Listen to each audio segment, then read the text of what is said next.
एक गांव में एक गरीब किसान, उसकी पत्नी और बेटी रहा करती थी। वह बहुत ही गरीब था। इसी बात से पत्नी और बेटी चिड़चिड़ी रहती थीं। एक दिन उसकी पत्नी उससे बोली, कहती है, जी, घर में कुछ खाने को भी नहीं है, कुछ काम धंधा ही कर लो जिससे 4 पैसे आ सके। तुम ठीक कह रही हो, मैं बाहर जाकर कुछ काम देख कर आता हूं। में मुलाकात एक आदमी से होती है। क्या बात है भैया, तुम परेशान लग रहे हो और कहाँ जा रहे हो? अरे भाई, परेशानी की तो बात ही है। मेरे घर में कुछ खाने को भी नहीं और कोई काम धंधा भी नहीं। अरे तुम एक काम करो, दयालु सेठ के पास जाओ, उसे अपनी कहानी सुना देना, कुछ ना कुछ जरूर दे देंगे। ठीक है भाई, मैं अभी जाता हूँ। वह आदमी की बात सुनकर किसान सेठ के घर को चल देता है। सेठ और उसका बेटा अपने घर में होते हैं, तभी किसान वहां पहुंचता है। राम राम सेठ जी। राम राम भाई, कौन हो तुम? मैं तो तुम्हें नहीं जानता। सेठ जी, मुझे मोहन ने भेजा है। मैं बहुत गरीब किसान हूँ, मेरे घर में कुछ खाने को नहीं है।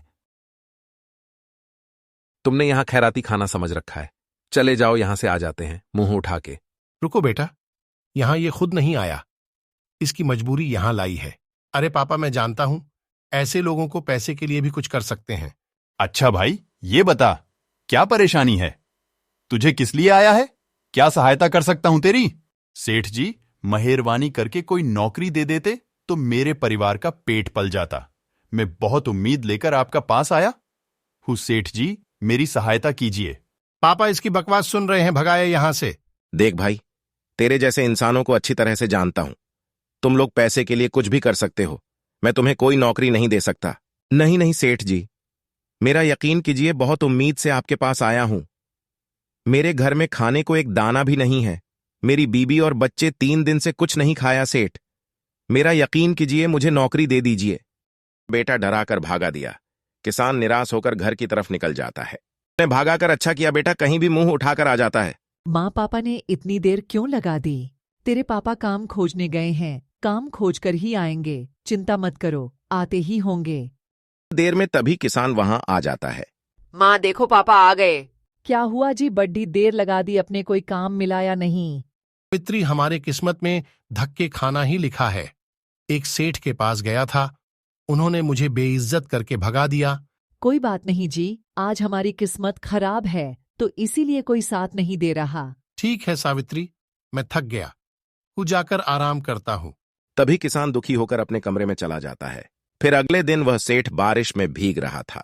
अरे ये तो वही सेठ है जिनके मैं पास नौकरी के लिए गया था।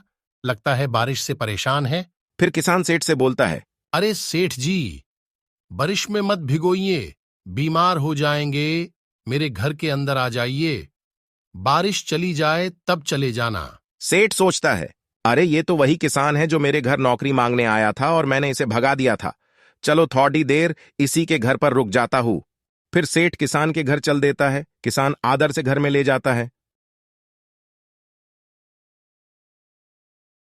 सेठ जी, ये मेरा घर है, आपको यहां कोई परेशानी नहीं होगी। अरे सावित्री, देखो कौन आया है। तभी किसान की बेटी और पत्नी आती है और उसकी बेटी बोलती है, क्या हुआ पापा, और ये अंकल कौन है तुम्हारे साथ? अरे बेटा, ये वही सेठ है जिनके पास मैं नौकरी के लिए गया था। ठीक है, आप लोग बैठिए, मैं चाय बना के लाती हूँ।